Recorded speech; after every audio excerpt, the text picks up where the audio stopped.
Bon, bonjour tout le monde, je vous refais une petite vidéo là, ça concerne encore le chauffage, une petite bidouille que j'ai fait, et il y a d'autres vidéos qui vont arriver sur le sujet.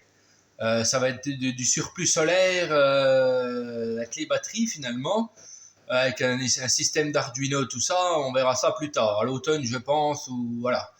Ça sera du coup, quand les batteries seront bien pleines, ça modulera un variateur qui fera plus de puissance ou pas dans une résistance qui ira dans le chauffage.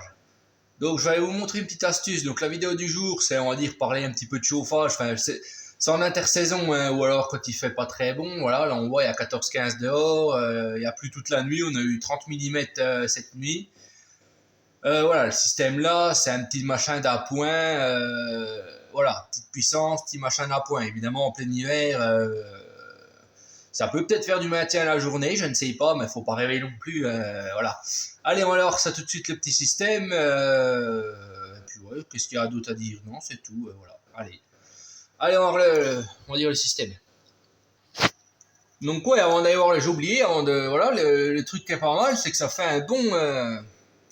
un bon déshumidificateur d'air, parce que ce matin on était à 62%, il me semble. Et puis là, bon, on est à 56, quoi. Voilà. Allez, on va voir le système, ça a l'air de fonctionner. Donc voilà, me voici toujours mes ventiloconvecteurs, hein, ça y a vraiment aucun problème, c'est vraiment le top. Donc ce que j'ai fait pour pas mettre en route la pompe à chaleur quand même, faut pas déconner, j'ai fait une résistance, j'ai mis une résistance, il y a même dans l'autre, mais donc voilà, j'ai inséré une résistance.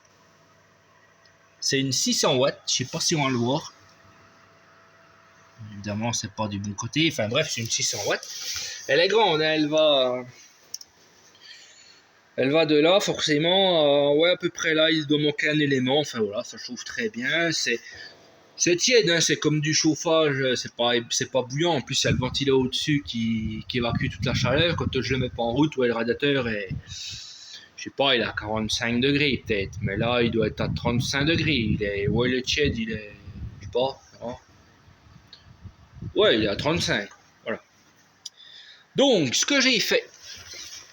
Bon, c'est du bidouillage du provisoire, évidemment, à pas de fin. C'est pas que c'est pas trop faire. Hein. Après, faut que je réinstalle une prise là. Bon, après, il y a que 600 watts. Hein, donc, ça, faut jamais trop mettre de résistance de 2000 watts sur une multiprise. On est bien d'accord. Et encore, elle est branchée au premier. Mais voilà, il y a 600 watts. Hein, donc, ça va. Donc, ça, c'est branché à un variateur. C'était pour faire des essais. Donc la prise est là-bas, faut que j'en rajoute une vers le radiateur, ce sera plus facile d'éviter tout ce bordel là. Encore une fois, c'est des essais. Donc ça alimente... Attends, que je dise pas de conneries. Comment que ça marche Oui, voilà. Ça, c'est le ventilateur qui est dessus, il consomme 40 watts, donc ça va. Voilà. Et ça, on est d'accord, c'est la résistance, elle est branchée à un variateur.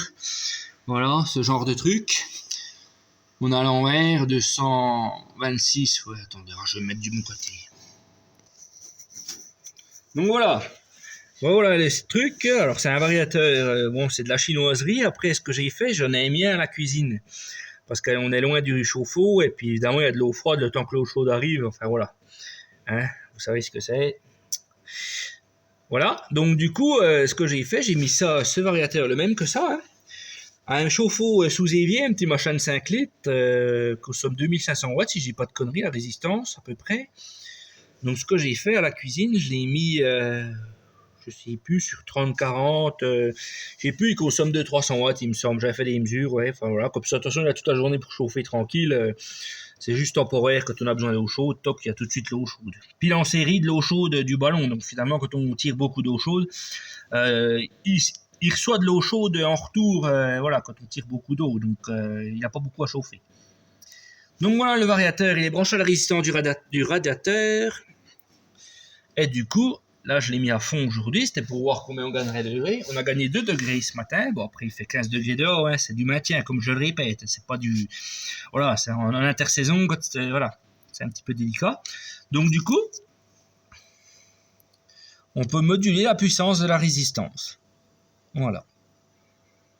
On a 110, attendez, que ça remonte, que ça, c'est sensible. Ouais. 110 volts. Donc, 110 volts, normalement... Si je ne dis pas de conneries à vérifier, on doit être à un quart de la puissance à 110 volts. Parce qu'on baisse les volts par 2, donc ça fait 2 fois moins de puissance. Et les ampères, je suppose qu'ils baissent aussi. Donc ça serait moins... Donc un quart, on est à, j'en sais rien, 120, 130 watts à peu près. Faudrait que je mesure ça, mais... Bon, voilà. Après à affiner, mais voilà, ça marche très bien. Donc l'idée du truc, c'est de... Pas celui-là il restera comme ça ou je sais pas. Mais là-bas, il y a le même radiateur avec une résistance de 1800 watts, si je crois. C'est de brancher ça à un Arduino qui ferait tourner un servomoteur qui adapterait la puissance ou pas par rapport aux batteries. En lui donnant une consigne de minimum à 51, en dessous de 51, hop, on a 0. 51, 52, on sera à 10%, enfin voilà, 10 110 jusqu'à charger à fond, 56 volts, on peut se permettre de mettre à fond. Voilà, on va affiner ça, mais je pense que pour l'hiver prochain, ça devrait être au point. Ça pourrait être pas mal, ça peut permettre, on va dire entre guillemets, surplus solaire, enfin quand il y a de la puissance, de se permettre ça finalement. Pas non plus du surplus, hein. Les batteries seraient pas pleines, mais bon, quand elles sont à 56, on peut se permettre d'allumer une résistance de 1800, je sais plus combien de watts. Surtout que je vais rajouter 4 panneaux solaires. C'était pas prévu, mais vu l'année de merde qu'on a eue, les batteries se tiennent plus ou moins bien, c'est correct, mais voilà, quand on se tape une semaine de pluie, il a fallu remettre un coup de réseau. Je crois que je vous ai fait une vidéo là-dessus. Enfin voilà, puis là on est quand même dans les jours maximum et puis on sent que ça peine délicat. Donc du coup j'avais des rails de rab, la structure, j'avais de la place pour rajouter, donc je vais monter ça ces jours-ci. Il y aura 4 panneaux de plus. Alors je vais essayer de faire le calcul. Donc voilà, j'ai refait mon petit calcul. Donc il y a 9 panneaux, on en rajoute 4, donc ça fait 13 panneaux qu'il y aura en tout sur la structure là. Tout sera en série, je vous en reparlerai un autre jour parce que ça va durer longtemps. Donc 13 panneaux fois 435 watts, ça ferait 5655 watts qu'on aurait à l'heure actuelle. Donc on aurait, maintenant c'est 3915 watts. Donc je reprends, donc du coup on gagne 1740 watts de plus en rajoutant 4 panneaux solaires. Voilà, on avait 3915, on a 5655, ça fait ça en plus, 1740. Jusque là on est souvent... comme je dis, ça fait un temps de merde, putain, c'est quand même fou, quoi. C'est souvent mitigé, on a eu une belle semaine la semaine dernière. Enfin cette semaine, du coup, oui, cette semaine, on est samedi, du coup on a pu faire un peu les foins, faire un peu de travaux dans les champs, donc heureusement, c'était bien aussi, parce que c'est pareil, la mort aussi, ça. Enfin bref, c'est une autre histoire. Donc voilà, là j'ai dit c'est bon, c'était pas l'année à mettre des panneaux l'année dernière, mais finalement c'est un mal pour un bien. Là j'en rajoute 4, ils sont commandés, bon c'est encore pas, voilà, la structure, il y avait du rab. Il a fallu racheter 2 pieds, mais c'est pas non plus la mort, enfin voilà, il y a la place pour la mettre, les trous sont faits, j'ai fait à l'intérieur, ça correspond bien, il n'y a pas à se faire chier à la mini-pelle, là ce coup-ci, ça sera bien plus facile. Voilà, des trous de, je sais pas, 60 cm de profond, facile, hein.